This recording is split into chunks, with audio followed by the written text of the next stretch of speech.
ሰላም እንዲናችሁ የዩስ ፋሚሊ ዮርዳኖስ ነኝ። ዛሬም በአንድ አዲስ ሐሳብ ተገናኝተናል። በዛሬ ቪዲዮዬ ማነሳላችሁ ሐሳብ ምንድነው? ሰውን በጋብቻም ይሁን በቤተሰብ ፕሮሰስ አድርጎ ወይም ደግሞ ጋብቻ ፈጽሞ ወደ አሜሪካን ሀገር ማምጣት ወደ ተለያየ ወደ አውሮፓም ሀገር ሊሆን ይችላል፣ ካናዳም ሊሆን ይችላል፣ ፕሮሰስ አድርጎ ማምጣት ውለታ ነው ውለታ አይደለም የሚለውን ነገር ነው እየተከራከርንበት ስለሆነ ስፔሻሊ ውጭ ሀገር የምትኖሩ ሰዎች ኮሜንት ላይ አዎ ውለታ ነው ወይ ደግሞ አይደለም የሚል ሐሳብ እንድሰጡኝ እፈልጋለሁ። የኔን እይታ ላጋራችሁ። እኔ ውለታ አይደለም ባይ ነኝ። ለምን መሰላችሁ? ብዙ ጊዜ እንደኛ ኮሚኒቲ ሰውን በትዳርም ይሁን የፋሚሊ ሜምበራችንንም ይሁን ካመጣን በኋላ ያየሁትና የታዘብኩት ነገር ምንድነው? ያ ሰው ሁሌም ዝቅ ብሎልን ተገዝቶልን እንዲኖር እንፈልጋለን። ወንዱም ቢሆን ኢቭን ሄዶ ሚስት አግብቶ ካመጣ በኋላ ድሮ እሱ ያደገበት ያለፈበት ከፋሚሊዎቹ ከእናት ከአባቱ ጋር ሲኖር ያየው ነገር አለ። እንደ ማህበረሰብ ደግሞ ያደግንበት መንገድ አለ አይደለ? እሱን ነገር እዚህ ሀገር ሚስቱ ከመጣች በኋላ ሚስቱ ላይ መድገም ይፈልጋል። እንደዛ አይነት ባል መሆን ይፈልጋል። ኦኬ፣ በጣም አቢዩዚቭ የሆነ ሚስቱን የሚያመናጭቅ ቤት ውስጥ ፍቅር የማይሰጣት በጣም እንክብካቤ የማይሰጣት ግን ደግሞ እሱ ስለሆነ ፕሮሰስ አድርጎ ያመጣት ተገዝታለት ዝቅ ብላለት እሺ ጌታዬ ብላ እንድትኖር ይፈልጋል ማለት ነው። ይሄ ለኔ ትክክል አይደለም። ኦኬ፣ አመጣሃት የመጀመሪያው ነገር ውለታ ልትውልላት አይደለም ያመጣሃት አይደለ? አግብታሃት ስታመጣት ሚስቴ ትሆናለች፣ ባሏ ሆናለሁ፣ ልጆች እንወልዳለን፣ ቤተሰብ እንመሰርታለን፣ ቀሪ እድሜን ከሷ ጋር እኖራለሁ፣ አብሬያት አረጃለሁ ብለህ ነው አይደለም የምታመጣት። ስለዚህ ውለታ ልትውልላት ሳይሆን ላንተ ህይወት እንድትሰጥህ፣ ቤት እንድትሰጥህ፣ ልጆች እንድትሰጥህ፣ ፍቅር እንድትሰጥህ፣ ደስታ የሞቀ ቤት እንድትሰጥህ ነው የምታመጣላት። ስለዚህ ውለታ እንኳን ብለህ ብታስብ ያንን ሁሉ ነገር እሷ ስታደርግ ውለታውን በእጥፍ ከፈለች ወይ መለሰችው ማለት ነው። የመጀመሪያው ነገር እኔ ውለታ ነው ራሱ ብዬ አላስብም። ውለታ ነው ብለህ ካሰብክ ቀድሞ ነገር አለማምጣት። ምክንያቱም እሷ ካመጣት በኋላ በጣም የሆነ አቢዩዝ እያደረካት ቤት ውስጥ ክብር ሳሰጣት፣ ፍቅር ሳሰጣት፣ ወልዳ ብቻ ቤት ውስጥ ቁጭ ብላ ልጆችን እያሳደገች እሱ ስላመጣኝ ይሄንን ነገር ማድረግ አልችልም፣ ከሱ ትዕዛዝ መውጣት አልችልም፣ እሱ ስላመጣኝ ሰው ምን ይለኛል እያለች በአእምሮዋ ታስራ እንድትኖር ተገቢ ነው ብዬ አላምንም። ምክንያቱም ማንኛውም ሰው የራሱ ፍላጎት፣ የራሱ አስተሳሰብ፣ የራሱ ማድረግ የሚፈልገው ነገር አለ አይደለ? የሆነ እድሜ ላይ ሰው ሚት አድርጋ ስላገባች እነዛን ህልሞቿን ወጥቶ የመስራት፣ የመንቀሳቀስ፣ የመኖር፣ የመተንፈስ ይሄ ማህበራዊ ህይወትን ማህበራዊ በቃ ኑሮን በቃ ኑሮ የሚባለው ነገር በራሳችን ጭንቅላታችን አዞን ማድረግ የምንፈልገውን ነገር በቃ እሱ ስለማይፈልገው እና ደግሞ ያመጣኝ እሱ ስለሆነ ምን ይባላል ብሎ አንድ ሰው እንደዛ ብላ አንዲት ሴት መተው የለባትም። ኦኬ፣ አመጣሃት ውለታ ነው አይደለ? ውለታህን በምን እየመለሰች ነው? ኢቭን ውለታ ብለህ ካሰብክ በመኖር እየመለሰችልህ ነው አይደለ? ሚስት በመሆን ልጆች በመውለድ ቤትህን ያበሻ ባል እኮ ሁሉ ነገር ተደርጎለት ነው አይደል? አሁን እዚህ ሀገር ስናይ ነጮቹ ወይም የዚህ ሀገር አሜሪካን ሲኖሩ ሁሉም የየራሱን ሪስፖንሲቢሊቲ አለው። ባልም እንደ ባል ሚስትም እንደ ሚስት ሼር ተደራርገው ነው ሁሉን ነገር ላይ ሪስፖንሲቢሊቲ የቤት ውስጥ ነገር ሁላ ነው መላችሁ አይደል? ብዙ ጊዜ የኢትዮጵያ ባል እኮ ልጅ ነው። በቃ እኛም ስናድግ አባታችንም እንደዛ ሆኖ ስለሆነ እናታችን ስታረግለት ስለሆነ ያደግነው መተንኛም ባሎቻችንን ቴኬር ማድረግ ብዙ የሚከብድን ነገር አይደለም። በቃ ኖርማል አርገን ነው ጭንቅላታችንም የሚያስበው። ኢቭን በዚህ ሀገር ስራ፣ በዚህ ሀገር ስትረስ፣ በዚህ ሀገር ድካም እንደገና ልጆችን ተንከባክባ እንደገና የኢትዮጵያ ባል ደግሞ ልጅ ነው ራሱ ማለት ነው። እንደ ልጅ ተንከባክባ እያንዳንዱን ነገር አድርጋልህ ነው የምትኖረው አይደለ? ያንን ስታደርግ ኢቭን ውለታ ራሱ ብለህ ካሰብክ ውለታህን እየመለሰችልህ ነው። ግን አንተ ውለታ ዋልክላት ከኢትዮጵያ መጣሃትና እዚህ አቢዩዝ እያደረግካት ልትኖር አትችልም አይደለ? ስለዚህ ልትተው ትችላለች። አይ በቃ ምን ነው በቃ ይበቃል ልትል ትችላለች። ምክንያቱም ሁሉም ሰው የራሱ ገደብ አለው፣ የራሱ መንገድ አለው፣ በቃ የራሱ የማይታለፍ ይሄን ነገርን ሰው ካለፈው እኮ በቃኝ የሚልበት መንገድ አለው አይደለ? ያችን ሴት ቡና መጠጫ ማድረግ፣ ተሰብስቦ ለማሸማቀቅ መሞከር፣ ይሄ መነጋገሪያ ማድረግ፣ ይሄ ግን ተገቢ ነው ብዬ አላስብም። አንዳንድ ጊዜ ምን አለ የትዳር አጋር ይዛችሁ ከመጣችሁ በኋላ እንደምን የምታስቡ ሰዎች አላችሁ ላይክ እሷን ማምጣት ማለት እኮ ከሷ አልፎ ቤተሰቦቿን መደገፍ ማለት ነው። እሱን ማምጣት ማለት እኮ ከሷ አልፎ ቤተሰቦቹን ሁላ መደገፍ ማለት ነው። ለነሱ ሁላ ማሳለፍ ማለት ነው። እንዴት ነው አንዳንድ ነገሮች እንዴት ነው እየታሰቡ ያሉት? እውነት እኮ ነው።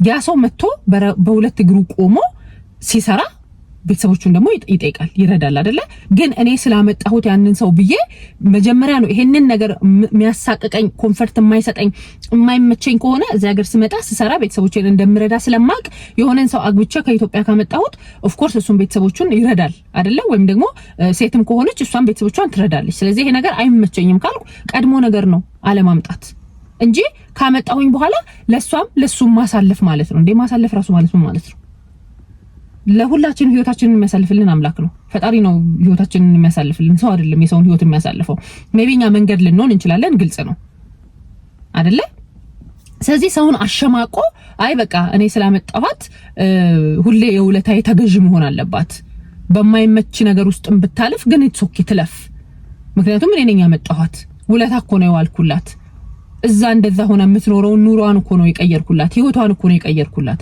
አረ በጣም ሼም ነው በተለይ አሁን ማቹርድ ሆነናል ከሚባል ሰዎች ለምሳሌ አንድ ሰው ትዳር መመስረት ሲፈልግ እኮ የሆነ ማቹሪቲ ሌቭል ኖሮት ነው ኢቭን አይደለ የሆነ ስፔሻሊ እዚህ ሀገር ሲሆን እንዲሁ ለብ ነገር ብሎም አይደለም አይደል በቃ ስራውም ድካሙም ኑሮም ህይወቱም ምናምን የሆነ የሚያሳያችሁ ነገር አለ ከዛ በኋላ እኮ ነው በቃ የትዳር አጋር ራሱ ስለመምረጥ የምታስቡት ስለዚህ እዛ ደረጃ ላይ የሆነ እድሜ ላይ ከደረሳችሁ በኋላ ወርዳችሁ እንደገና ያመጣሁት ሰው የውለታዬ ተገዢ ነው ስለዚህ ቢመቸውም ባይመቸውም በበድለውም ባልበድለውም ጥሩ ነገር ቢኖረንም ባይኖረንም ግን ቤት ውስጥ በቃ ሚስት ሆና ተገዝታ ታዛ ተበድላም አልቅሳም ከፍቷትም ከዛ ደግሞ ስሜቷን ሁሉ ለሰው ሼር ማድረግ የለባትም የቤቷን ገመና እዛው ራሷ ችላ እንዴ ለምንድን ነው የቤት ገመና ራሱ ምንድነው አንዳንድ ጊዜ እኔን የሚያስለቅሰኝ እኔን የሚበድለኝ እኔ መፍትሄ ልማጣበት እኔ ኮንፈርት ማይሰማኝ እኔን የሚገለኝ እኔን የሚደቁሰኝ የቤት ገመና ምንድነው እሱ ስለኔ ምቾት ሳይጨነቅ ወይም ላይ ለሚስቱ ሳይመች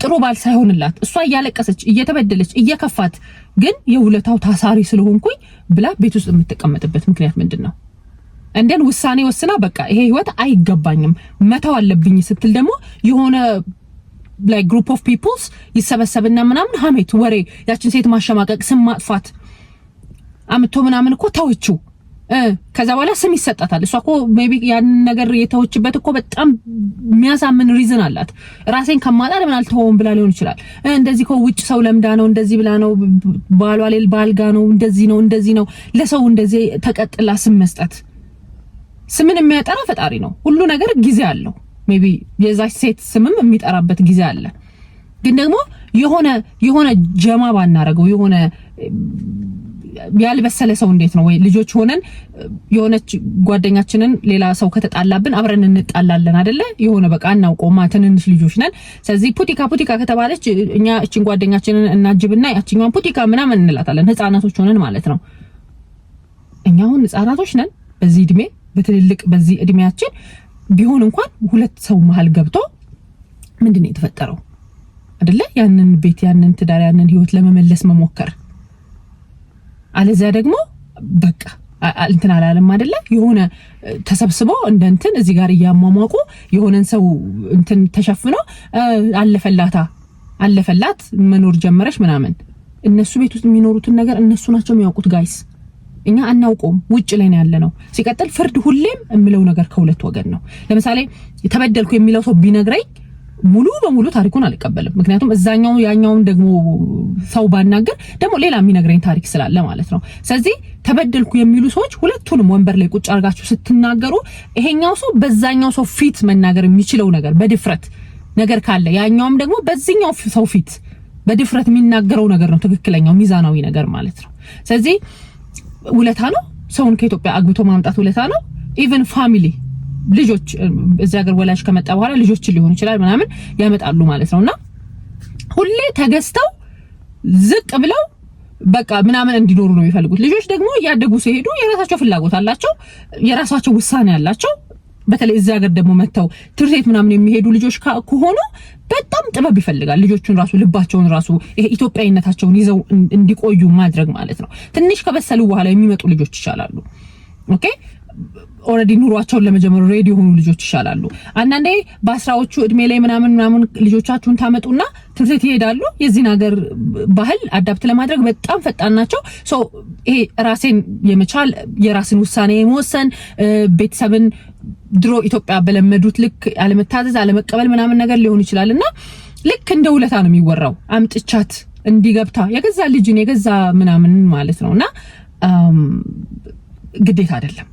የሆነን ሰው ስላመጣችሁት ፕሮሰስ አድርጋችሁ ወይ ደግሞ እዚህ ሀገር መጥቶ ስፖንሰር ሆናችሁ ስለተቀበላችሁትና 3-4 ወር እናንተ ቤት ስለተቀመጠ እድሜ ልኩን እየተገዛላችሁ። እኔ ምን አይነት አስተሳሰብ ነው ግን አንዳንድ ሰዎች ያለን የእውነት እድሜ ልኩን ዝቅ ብሎላችሁ ለእናንተ ተንቀጥቅጠው ልክ እናንተን እንደ ጌታው አይቷችሁ ፈርቷችሁ ምናምን እንዲኖር የምትፈልጉ ሰዎች በቃ የሆነ እኮ ጊዜ አለው ያ ሰው። እናንተ ጥሩ ሰዎች ከሆናችሁለት ኢቭን ስፖንሰሮቻችሁ ጋር ጥሩ ከሆኑ የስፖንሰሮቻችሁ ወጣችሁ ኑሮን ጀምራችሁ ሀገሩ ሲስተሙ ኑሮ ሲገባችሁ እነዛ ሰዎች የእውነት ለኔ ጥሩ ነበሩ ጥሩ አልነበሩም የሚለው ነገር ራሱ በግልጽ ይታያችኋል።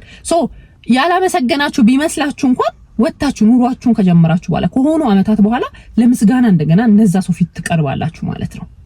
ኦኬ ግን እኔ ቤቴን ከፍቼ የሆነን ሰው ስላስገባሁት እና እኔ ስላበላሁት ስላጠጣሁት ስላስተኛሁት ስራ እንዲጀምር ምናምን አሉ አይደለ? ኃላፊነት ነው ራሱ ሰውን መቀበል።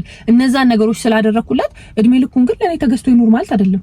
ውለታው ይየለታለውና ያንን ውለታዬን በምን ልክ ነው ሊመልስልኝ የሚገባው? ኦኬ ሴቶችን ብትሆኑ አንዳንድ ሴቶች ደግሞ አላችሁ የሆነ ይተላለፉባችሁና ምናምን ሄዳችሁ አግብታችሁ ትመጣላችሁ። ከዛ እዚህ እንደ ቦስ አረ ወንድ ልጅ ራሱ ሲጀመር ክብር አለው። በስፔሻሊ የአሜሪካ የአበሻ ወንድ ክብሩን ይወዳል አይደል? ሴት ልጅ አሁን ይሄ መፈቀር ሁሌ መወደድ ሁሌ በየትኛውም እድሜ ላይ መወደድ እንፈልጋለን። ሁሌ ባልሽ አንቺን እንደሚወድሽ በየትኛውም እድሜሽ ላይ እርግጠኛ ሆነሽ መኖር ነው የምትፈልጊው። ይሄ የሴት ልጅ ፍላጎት ነው። ወንድ ልጅ ደግሞ በየትኛውም እድሜው ላይ ሚስቱ እንደምታከብረው ማወቅ ይፈልጋል፣ እንድታከብረውም ይፈልጋል። በቃ ኦኬ ባልሽን አምጥተሽ እዚህ ስታበሻቅጪ ምናምን አረ በጣም ሼም ነው ሲጀመር፣ በጣም ሼም ነው፣ ብልግና ነው። በቃ እንደ ሀበሻ ደግሞ እናታችን አባታችንን እያበሻቀጠች ነው እንዲያደግ ነው አይደለም ሰው እዚህ ሀገር መጣሽ አሜሪካ ዲስ ኢዝ አሜሪካ የምትሉት ቋንቋም አለ ነው። ይሄም ደግሞ ትክክል አይደለም። ዲስ ኢዝ አሜሪካ ኦፍ ኮርስ አሜሪካ በጣም ብዙ ደስ የሚል ነገሮች አሏት። እሱን እየካድኩ አይደለም። ግን አንዳንድ ነገሮች ሜቢ እኛ ቤት ውስጥ የማይሰሩ ከሆነ በቃ እኛ ህይወት ውስጥ እኛ ቤት ውስጥ እኛ አበሾች መሃል ላይሰሩ የሚችሉ ነገሮችን ደግሞ በብልሃት ነው ማስተካከል የምንፈልገው ነገር እንኳን አትሊስት በብልሃት ማለት ነው።